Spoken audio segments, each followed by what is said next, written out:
Voilà, les murs sont montés et les barres d'armature sont en place. Vous êtes presque prêt à couler le béton, mais vous devez d'abord être certain que les murs sont droits. C'est ici que le système d'alignement Nudura entre en jeu.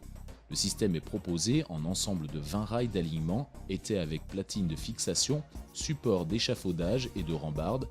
Les rails d'alignement sont proposés en longueur de 2,45 m et 3 m. En règle générale, le système d'alignement Nudura s'installe après la mise en place du troisième rang de coffrage. Il existe deux raisons d'installer le système d'alignement après le troisième rang. D'abord, si vous attendez que les murs soient plus élevés, vous devrez installer les coffrages au moyen d'un escabeau, ce qui n'est pas pratique et peut s'avérer dangereux. Ensuite, parce que si les murs ne sont pas supportés, il existe un plus grand risque de dommages par grand vent si vous dépassez 3 rangs. Dans le cas de planchers sur poutrelle bois, marquez les emplacements des solives de plancher avant d'installer les rails d'alignement afin d'éviter les conflits entre les supports des solives de plancher et le système d'alignement. Marquez maintenant les emplacements des rails en commençant dans un angle.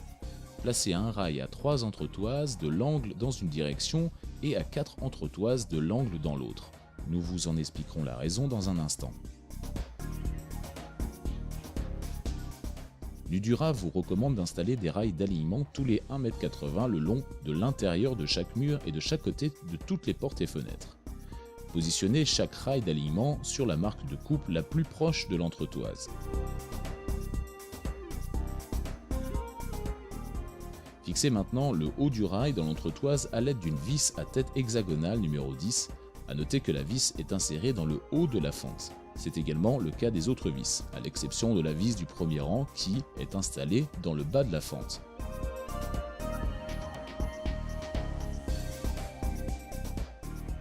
Fixez le rail dans les rangs inférieurs en vous assurant qu'il demeure d'aplomb. Il doit y avoir une vis pour chaque rang de coffrage.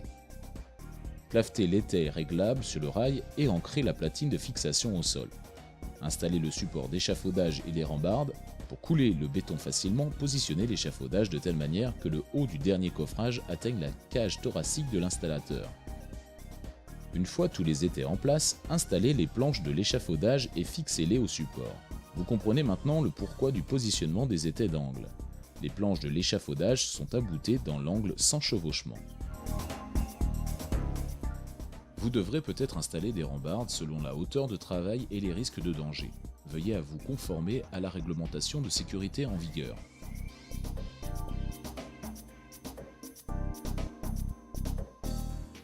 Vous aurez besoin d'une échelle coulissante installée bien solidement pour accéder à la passerelle.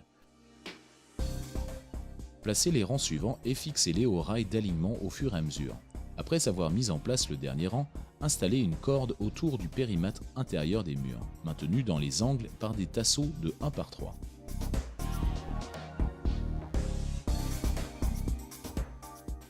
Maintenant, regardez le bas du mur sur la longueur et ajustez les étais réglables jusqu'à ce que le mur soit légèrement concave par rapport au cordeau. Vous vous servirez du système d'alignement pour finir de mettre le mur droit après la mise en place du béton. Dans un instant, nous parlerons du support de plancher et du toit ainsi que les réservations pour les services.